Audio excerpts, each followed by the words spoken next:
सिर्फ महिलाओं का होता है, मर्दों का रेप नहीं होता है क्या? यस होता है सर, आप हंस रहे हैं, होता है। आपकी हंसी इस बात का इकरार है कि आप जानते हैं किसका हुआ है। ससुराल में इतना नहीं गया जितना जेल को जाने का मुझे मौका मिला। मैं तैयार हूं मरने के लिए। तुम मारोगे क्या? बोलो, कहां मारोगे बताओ? अरे तुम कहां मारोगे? तुम्हारी गोलियां खत्म हो जाएंगी, मैं जिंदा रहूंगा। सर, मैं शुरुआत में इस शेर से आगाज करता हूं अपनी बात का कि हमको शाहों की अदालत से तवक्को तो नहीं, आप कहते हैं तो जंजीर हिला देते हैं। सर, ये 3 फौजदारी के कवानीन खुद मुजरिमाना है।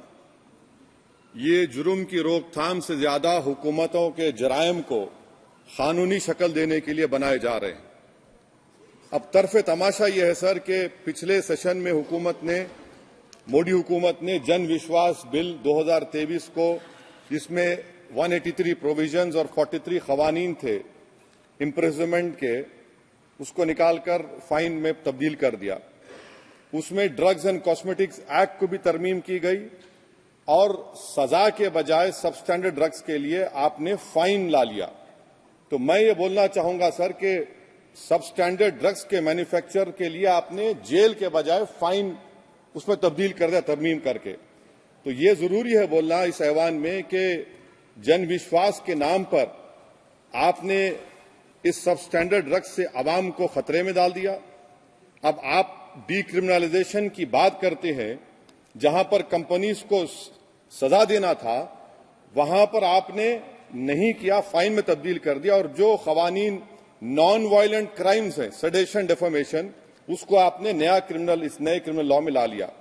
तो सर, ये बात साफ हो गई कि जन के लिए अविश्वास, धंधे के लिए विश्वास, ये इस हुकूमत का नया मंत्रा है। और लाइटर वेन में अगर मैं कहूं तो जॉन अलिया ने कहा था कि जुर्म में हम कमी करें भी तो क्यों, तुम सजा भी तो कम नहीं करते। सर, आज सच्चाई इस देश में यह है कि सूट पहनने वाला क्राइम से जुर्म से बच जाता है, जेल से बच जाता है। एक खाकी पहनने वाला किसी को करीब से गोली मार सकता है, हथकड़ी पहने हुए मुजरिम को, उसको कुछ नहीं, जवाबदेही नहीं है।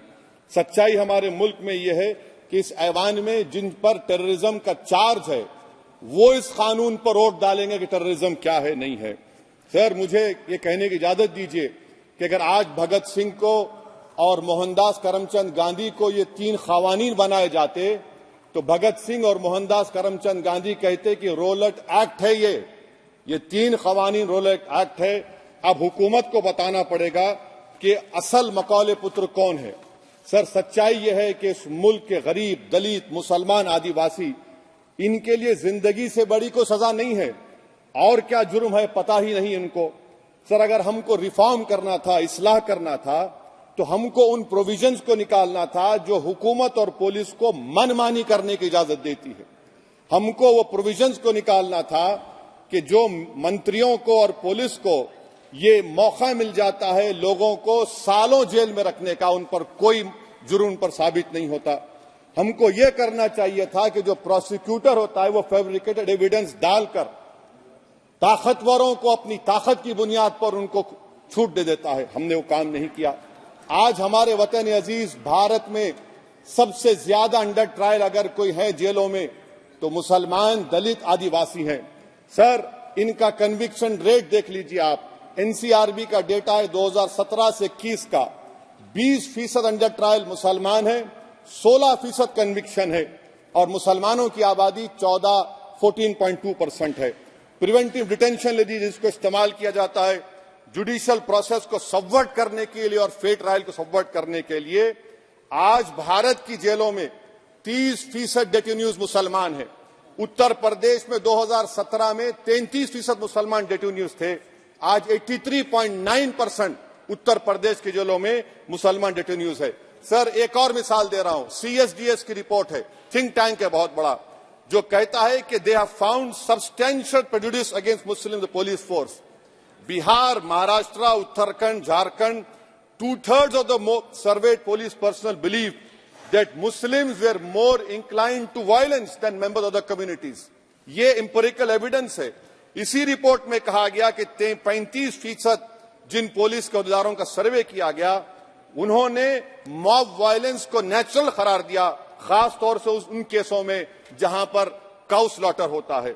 सीजेपीएपी का इन्वेस्टिगेशन रिपोर्ट है सर कि कोविड-19 के दौरान जिन लोगों 25% मुसलमानों का अरेस्ट किया गया था, ये बायसनेस नहीं है तो क्या है।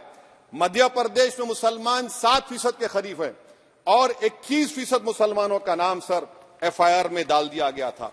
Sir project 39A national law university ने उन लोगों का सर्वे किया जिन पर सजाए मौत दी गई। हैरत अंगेज बात यह है कि सर 76% बैकवर्ड क्लास, दलित और रिलीजियस माइनॉरिटी से ताल्लुक था। कितने दलित और एसटीज डेथ रो पर हैं सर? महाराष्ट्र में 50%। कितने मध्य प्रदेश में है सजाए मौत के? 36% दलित और आदिवासी। कर्नाटका में 36%, बिहार में 31%, झारखंड में 30%, गुजरात में 19 लोग जो सजाए मौत के इंतजार में हैं, 15 मुसलमान हैं।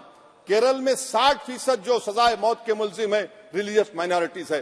सर आखिर इस देश में कब तक ये चलता रहेगा कि अनस्पोकन रिजर्वेशन उन लोगों के लिए उनके पास पूरा पॉलिटिकल पावर है और एक अनस्पोकन रिजर्वेशन है दलित, मुसलमान, आदिवासियों के, इनको जेल में रहना पड़ता है।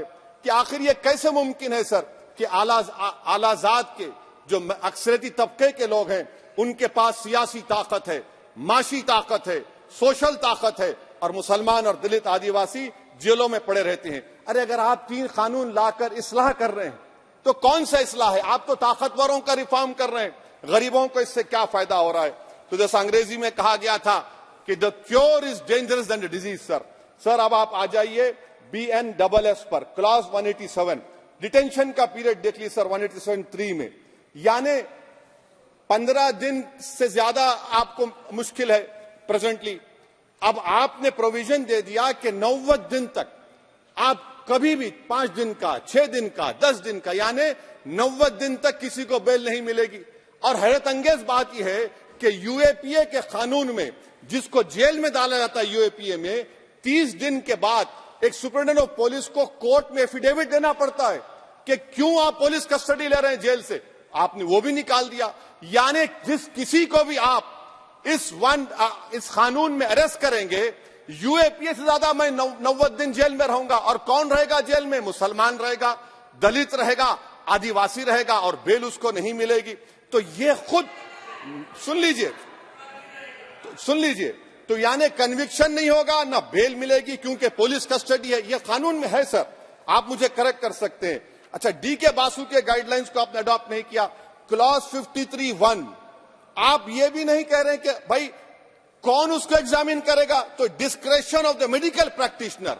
अरे आप पुलिस में जब जाते हैं तो पुलिस इतनी खातिर तवाज़ो करती है कि तलवों से लेकर जिस्म तक पूरे निशानात उसके जिस्म पर रहते, और आप कह रहे हैं कि मेडिकल प्रैक्टिशनर डिस्क्रेशन करेगा तो होगा। अब आप आ जाइए सर इसके ऊपर आपको बता रहा हूं सर। अब आप देखिए क्लॉज 187 तो आपके सामने जिक्र कर दिया मैं सर। अब आप देखिए क्लॉज 472 मर्सी पिटीशन, आर्टिकल 79 और 161 का कॉन्स्टिट्यूशन का हिस्सा है, और ये आप कानून लाकर कहती हैं कि उसकी तरफ से मर्सी पिटीशन डालेगा तो convict, legal heir, other relative. Sir जो सजाए मौत काटेगा वो तो आधा पागल हो जाता है जेल में, आप थर्ड पार्टीज को मौका नहीं दे रहे। ये कौन सा इंसाफ है बताइए आपका? ये कौन सा इंसाफ है आपका? और फिर सर आप ये बताइए कि थर्ड पार्टीज को बाहर कर रहे हैं। अच्छा, कितना टाइम आप दे रहे हैं? कितना टाइम आप दे रहे हैं कि सुप्रीम कोर्ट के रिजेक्शन ऑफ SLP के बाद 30 दिन और गवर्नर के रिजेक्शन के बाद 60 दिन? ये कैसा इंसाफ होगा सर? सुप्रीम कोर्ट ने कहा कि multiple mercy petitions can be filed, आपने उसको भुला दिया। अच्छा सर, अब आप एक और बात देख लीजिए, क्लॉज 479 में ये कहते हैं कि अगर कोई डिटेंशन पीरियड अपना 1/2 ऑफ द क्राइम जो ऑफेंस का पूरा कर लिया तो उसको बेल मिलेगी। आप तो उसको और खतरनाक कर दिए हैं। आप ये कहते हैं, उसमें ये कहते हैं सर, यहां पर आपने कह दिया क्लॉज 187 में, सॉरी सर, ये डिटेंशन मल्टीपल क्लॉज 479 में अगर एक से बढ़ के ज्यादा ऑफेंस होगा, या ऑफेंस होगा लाइफ इम्प्रिजनमेंट का, या पेंडिंग होगा तो उसको बेल नहीं मिलेगी। अरे हम तमाम तो, ऋषिकांत दुबे आप पर जब केस लगा, आपने कहा आपकी गाड़ी पर हमला हुआ, मैं जानता हूं, आप पर तो एक सेक्शन नहीं लगा, कई सेक्शन आप पर लगा दिए गए। तो फिर मुझे बेल नहीं मिलेगी। ये क्या कर रहे हैं आप, किस लिए कर रहे हैं आप अंदाजा भी लगा रहे भाई आज आप वहां बैठे, कल आएंगे इंशाल्लाह, फिक्र मत करिए। पावर इटर्नल नहीं होता, ये तो कुदरत का निजाम है कि जो गंदगी करता है तो उनके लिए किसी और को मौका मिलता है, मगर आपको आना पड़ेगा एक दिन। आप ये गंदगी कर रहे हैं। अच्छा सर, ये बताइए कि हमने आप किसको कितना पर्सन्स वर पेंडिंग प्रोसीडिंग्स इन मोर देन वन ऑफेंस, और चार्जशीट में कई आते हैं। यानी जब हम पर केस बुक होता है सर तो फूल का गुलदस्ता आता है, हर सेक्शन होता है उसमें, तो मुझे बेल नहीं मिलेगी। तो ये एक बात है सर। फिर आप आ जाइए सर, मैं आपको बताना चाहूंगा सर, यहां पर आपको, सॉरी सर ये इतना बड़ा बिल है। फिर आप टेररिज्म पर सर, बीएनएस का टेररिज्म सर, ये बड़ा ही डेंजरस आपने खतरनाक आपने काम किया है। इससे दहशतगर्दी का मुकाबला नहीं होगा, सिविल लिबर्टीज खतरे में पड़ जाएंगे। और सबसे बड़ी बात तो यह है सर, इसमें आपने नोटिफाई करेंगे किसी को टेररिस्ट, कोर्ट क्यों नहीं करेगा, पुलिस वाला कैसे करेगा मुझे टेररिस्ट नोटिफाई, किसी ऑर्गेनाइजेशन को टेररिस्ट घोषित कर देंगे।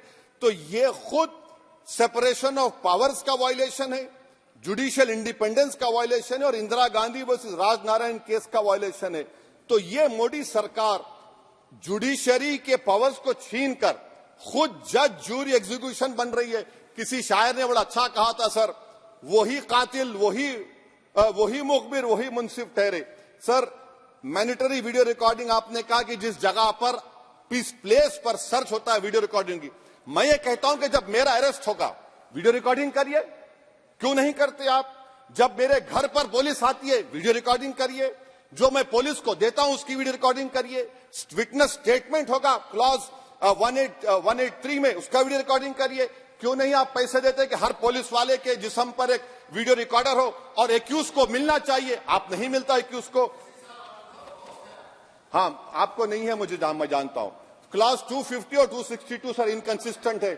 तो क्लॉज 250 में 60 डे टाइम लिमिट है डिस्चार्ज के लिए। अगर एक्यूज को कागज नहीं मिलता है, हम सब जेल में गए, मैं कई मर्तबा जेल में गया हूं, ससुराल में इतना नहीं गया जितना जेल को जाने का मुझे मौका मिला, चाहे कांग्रेस की तेलुगु देशम की हुकूमत रही है। सर कुछ लोग क्लॉज 262 है, क्लॉज 262 में डिस्चार्ज एप्लीकेशन है, वो फ्रेमिंग ऑफ चार्जेस के बाद डाल सकते हैं। ये it defeats the purpose. What is the discharge application which is to prevent police from using delay tactics? Discharge always precedes framing of charges. आप मैं उस वक्त तक डिस्चार्ज नहीं डाल सकता जब तक कि वो नहीं होगा। अच्छा क्लॉज 251 263 देखिए sir, time limit for framing of charges in cases of session trials 60 days of first hearing charges, warrant charges should be 90 days। मगर आपने क्या किया, होशियारी देखिए, बर्बाद करने का कहानी 193(9) डाल दिया आपने। Can it prescribes a 90-day time limit for further investigation? For further investigation, what will happen when supplementary charge sheet are put? Will the accused be acquitted? क्या मुझे छोड़ देंगे आप? क्या कोई time line? This is a dead letter. यानी आप तो पूरा का पूरा सिविल राइट्स लिबर्टीज बोलिए सब छीन ले रहे। अच्छा सर, इसमें आपने लिंचिंग का एक कानून बनाया बीएनएस में, सेक्ट क्लॉज 103 में। अब आप इसमें देखिए सर, लिंचिंग कब हो सकता है? जब आप ये बताएंगे कि ये पर्सनल बिलीफ पर मारा गया, किसी को जेंडर पर मारा गया, कास्ट पर मारा गया। सर आप तो एक्यूज को तो मौका दे रहे हैं छोड़ने के लिए, आप तो एक्यूज को मौका दे रहे हैं। अच्छा पर्सनल बिलीफ में रिलीजन क्यों नहीं लिखते भैया आप? इन तीनों कानून में रिलीजन इस्तेमाल किया गया, पर्सनल बिलीफ में रिलीजन नहीं आता। अच्छा सर आप ये भी देख लीजिए कि 190 में अनलॉफुल असेंबली है, 5 और मोर एक्टिंग टुगेदर। फिर ये क्यों कर रहे हैं आप? 5 मिलकर भी मर्डर करेंगे तो एक 103 भी तो आपने कर दिया। तो इनका यानी ये तो इसका अनलॉफुल एक्टिंग टुगेदर है। अच्छा सर मैं आपको बताना चाहूंगा, आपके ये बीएनएस का 172(2) आप देखिए कि पेटी केसेस में when the occasion is passed, किसका मतलब क्या है? व्हेन द अकेजन होगा क्या सर? अब आप हम चुनाव लड़ते तो जो हमारा जो पार्टी अपोजिंग रहती वो कहती कि इनके 25 लोगों को 50 लोगों को गिरफ्तार कर लो, गिरफ्तार कर लेते मेरे बूथ के एजेंट्स को, और बोल रहे व्हेन, उसमें आप लिख रहे क्या है? When the occasion is passed, माने पास हो जाएगा पोलिंग के 5 बजे छोड़ देंगे। अरे आप अपना ही हाथ काट रहे हैं अपने आप। याद रखिए, आज आप मुस्कुरा रहे हैं, कल यहां पर बैठेंगे कोई और कर देगा काम आपके ऊपर। अच्छा, रेप सर, रेप क्या? रेप सिर्फ महिलाओं का होता है, मर्दों का रेप नहीं होता क्या? आपका प्रोविजन नहीं है क्या? स्टॉकिंग नहीं होती है मर्दों की? अच्छा, जस्ट होता है सर, आप हंस रहे हैं, होता है, होता है। आपकी हंसी इस बात का इकरार है कि आप जानते हैं किसका हुआ है। तो justice JS Verma sir, justice JS Verma का जेंडर न्यूट्रल बनाइए। अच्छा, क्लॉज 69 को, क्लॉज 69 लव जिहाद आ गया। देखिए सर, क्लॉज 6 लव जिहाद आ गया, उसमें बियॉन्ड रीजनेबल डाउट प्रूव ही नहीं कर पाएंगे आप। अब उसमें क्या बताना पड़ेगा? सप्रेसिंग आइडेंटिटी, यानी अगर कोई महिला मोनू मानेसर चोमू चंडीगढ़ से इश्क करती है, बाद में उसको मालूम होता है कि वो मानेसर का नहीं है, चंडीगढ़ का नहीं है, तो क्या क्लॉज 69 एक्शन में आएगा? आप बताइए कि अच्छा, अगर कोई ये कहेगा कि मेरा नाम कुछ नाम है, कई कुछ नाम होता है जो कॉमन नाम होता है मुसलमानों में, दीगर मज़ाहिब में, तो क्या वो सेक्शन अप्लाई होगा? ये क्या आप कर रहे हैं? अच्छा, आपने अडल्ट्री को निकाल दिया, आपने होमोसेक्सुअलिटी को निकाल दिया, तो ये कंसेंशुअल सेक्सुअल रिलेशन जो 18-20 साल के ऊपर के लोगों में करते हैं, मैं इसका खिलाफ जरूर हूं मजहबी एतबार से, मगर आप क्यों उनकी ऑटोनॉमी को रोकना चाहते हैं? अच्छा सर, सेक्शन क्लॉज 1093 बीएनएस का, आपको it does not require knowledge और intention part of person facility commission of organize crime. ये मैं 5 मिनट दीजिए सर। सर, बीएनएस का आप सेडेशन पे देख लीजिए, सेडेशन को आपने दोबारा ला लिया, लफ्ज सेडेशन इस्तेमाल नहीं किया आपने। 3 साल से 7 साल आपने सुप्रीम कोर्ट को अंडरटेकिंग दी थी कि प्रोविजन नहीं लाया जाएगा। तो चेयरमैन सर, यहां पर हिंदी के एक बहुत मशहूर कवि का वो शेर मुझे याद आ रहा है, मैथिली शरण गुप्त का, कि राज्य को यदि हम बना लेंगे भोग तो बनेगा वो प्रजा का रोग, फिर कहूं मैं क्यों ना उठकर हूं आज मेरा धर्म राजद्रोह। कार्ल मार्क्स ने कहा था sir, history repeats itself first as a tragedy, second as a farce. आप क्लॉज 195 1D देखिए, it criminalises the making of publication of false and misleading information jeopardising sovereignty integrity of India. Vague है, यानी जो कोई भी पत्रकार investigative journalism लिखेगा आप उसको इस्तेमाल कर लेंगे और जेल की सलाखों में उसको डालकर आप सड़ा देंगे। सर, मैं आपको और एक बात बताना चाहूंगा कि रैश एंड नेग्लिजेंट एक्ट जो आईपीसी में था 2 साल थे, 304, आप उसको बढ़ाकर 5 साल कर दिए 1061 में, बीएनएस 1 में। और rash and negligent driving 304 IPC में था, 2 साल की सजा थी, आपने 10 साल कर दिया। ये क्रिमिनल जुरिस्प्रूडेंस का हिस्सा नहीं है। अच्छा, क्रिमिनल ऑर्गेनाइजेशन, उत्तर प्रदेश में यूपी गैंगस्टर एक्ट में एक चार्जशीट में गैंगस्टर एक्ट लगता। सर, आप बताइए फिर यूएपीए का क्या होगा, पीएमएलए का क्या होगा, महाराष्ट्र मकोका क्या क्या होगा, गुजरात के कोका क्या क्या होगा? आप ये सब कानून रख रहे हैं और एक पुलिस वाले को आप ये तमाम कानून की इजाजत देंगे? याद रखिए, जिंदगियां बर्बाद करने का काम आप कर रहे हैं और सबसे बड़ा इसका नुकसान होगा। किसका नुकसान होगा? दलितों का, मुसलमानों का, आदिवासियों का। और वो पॉलिटिकल पार्टीज जो कल आज सत्ता में है, कल नहीं रहेंगे, वो बदले की भावना से काम करते हैं। सर, मुझे पुलिस ने पीटा सर, 1999 22 दिसंबर को मेरे सर पर 20 टाके लगे, पीठ से लेकर पैर तक मारा गया। आपको मालूम सर क्या हुआ? तेलुगु देशम की सरकार थी, उन्होंने उन दोनों पुलिस वालों को जिन्होंने मुझे मारा था उनको आईपीएस कन्फर कर दिया। आईपीएस अरे मैं तैयार हूं मरने के लिए, तुम मारोगे क्या? बोलो, कहां मारोगे बताओ? अरे तुम कहां मारोगे? तुम्हारी गोलियां खत्म हो जाएंगी, मैं जिंदा रहूंगा। अरे तुम्हारी गोली डरने वाला बैठो तुम, अरे चप्पन देके बैठो तुम। प्लीज आप बैठ जाइए। टेररिज्म का देखिए सर, आप बैठ जाइए प्लीज। यूएपीए का सर, मैं खत्म कर, टेररिज्म उनको रोकिए सर। Okay please sit down. हाँ, तुम गोली मार सकते, सस्पेंड नहीं कर सकते और कुछ नहीं कर सकते सर। टेररिज्म का डेफिनेशन में आप देखिए, यूएपीए का सेक्शन 16, यूएपीए का सेक्शन 16 क्लॉज 113 में आ गया, यूएपीए का सेक्शन 15 क्लॉज 131 में आ गया। देख लेंगे उसको, देख लेंगे। यूएपीए का आपत्तिजनक अंश निकाल दिए जाएंगे। यूएपीए का क्लॉज 18 113 4 में आ गया, यूएपीए का क्लॉज 18 113 3 में आ गया, यूएपीए का क्लॉज 20 113 5 में आ गया, यूएपीए का सेक्शन 19 113 6 में आ गया। अरे भाई साहब, फिर क्या बचा है?